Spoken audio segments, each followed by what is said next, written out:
Il était une fois, en pays celte, le pays des Gaulois, une sorcière qui avait 1000 pouvoirs. Elle vivait avec ses filles dans la forêt des 1000 sortilèges. Cette sorcière était capable de faire mieux que le plus puissant des magiciens. Elle pouvait, par exemple, faire disparaître la tour Eiffel et la tour Montparnasse et les faire réapparaître à un autre endroit. Elle pouvait aussi, après avoir prononcé ces phrases magiques, faire entendre les petits oiseaux chanter dans des grands embouteillages. Ou, au contraire, nous faire entendre le tonnerre au beau milieu d'une musique douce et relaxante. Elle pouvait, d'un seul mot magique, faire pousser un grand nez ou de grandes oreilles à un enfant désobéissant. Ou même, car il faut aussi le savoir, donner la varicelle à des parents pas très gentils avec leurs enfants. Cela la faisait bien rire de faire peur aux enfants en leur rendant visite le soir, enfourchée sur son balai volant, en poussant de petits cris mélangés de formules magiques. Mystique, mystique, Tartorak, le grand, Gromstrix grand. Son jeu préféré consistait à faire apparaître des citrouilles. Bloup, bloup, bloup, bloup.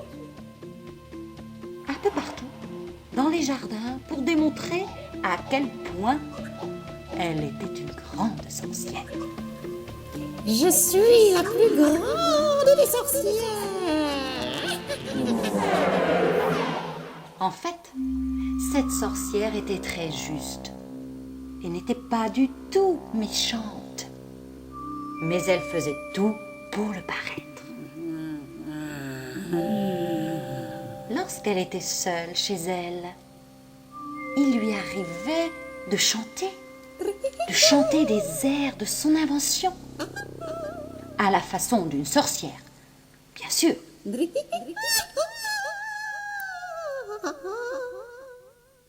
Durant toute l'année, cette sorcière et ses filles préparaient leur grande sortie, leur grand spectacle, qu'elles donnaient le jour de la fête d'Halloween, le 31 octobre de chaque année. Cette fête sera encore plus belle que toutes les précédentes. Ses filles l'aidaient à cette tâche pour apprendre, elles aussi, et devenir de grandes sorcières sympathiques et hideuses. Notre sorcière et ses filles prenaient de temps à autre leur balai volant pour aller visiter les champs où elles cultivaient les citrouilles, en prévision du grand spectacle d'Halloween.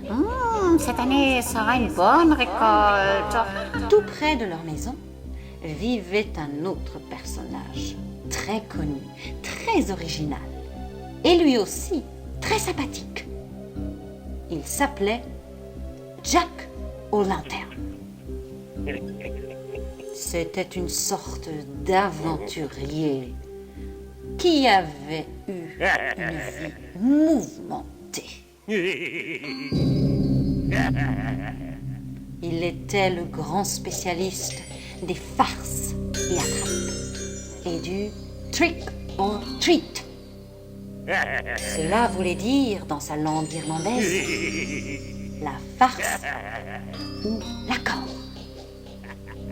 Avec ce système, il avait réussi à mettre le diable en boîte lorsque celui-ci lui avait demandé de lui vendre son âme. Le diable, pour se venger de cette humiliation, l'avait condamné à errer avec une lanterne dans les forêts jusqu'au jour du jugement.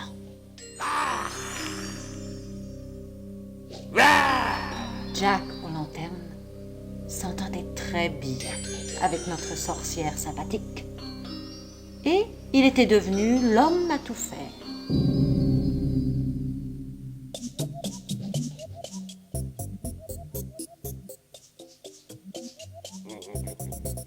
Quelquefois, il lui arrivait d'être invité à déjeuner. Et elle lui faisait un repas de cafard, assaisonné au nectar de serpent. Il adorait cela et en redemandait. Et tous ensemble, la sorcière, ses filles et Jack aux lanternes dansaient et riaient toute la nuit au rythme de musiques endiablées. Cela va sans dire. De temps à autre, la sorcière lui confiait des missions qu'il exécutait fort bien, car lui aussi avait une grande connaissance des sortilèges, maléfices et autres formules magiques. Borjara, Chromojo,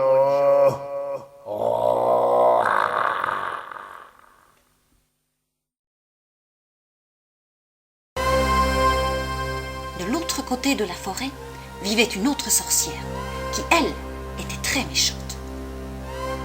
Elle se servait de ses pouvoirs pour faire le mal partout où elle le pouvait.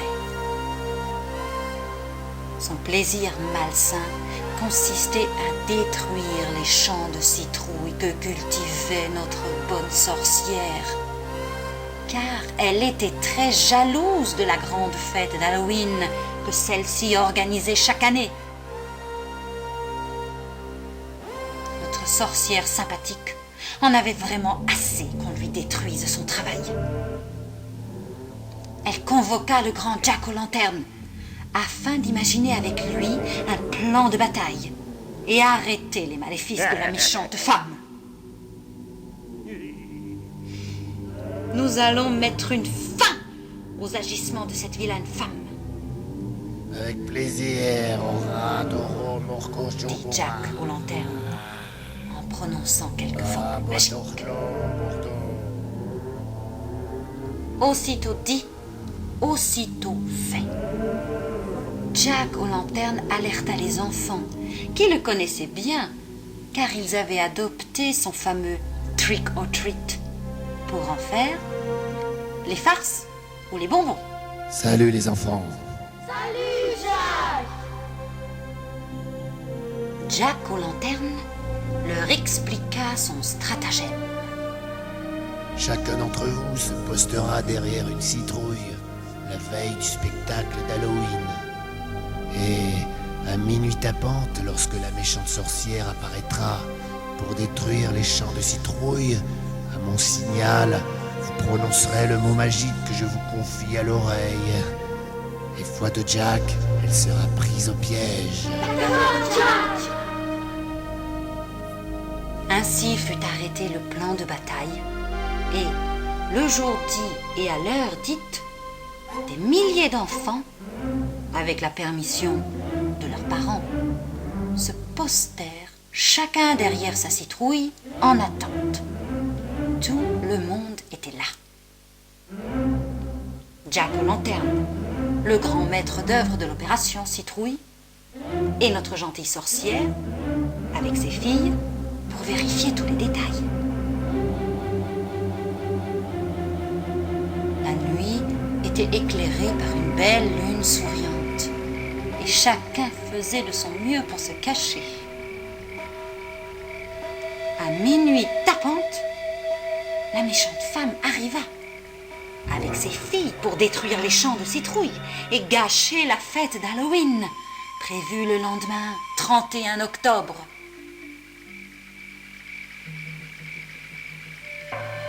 Jack aux lanternes s'adressa aux enfants. Allez-y les enfants. À ces trois mots, un vacarme assourdissant fit trembler le champ de citrouilles.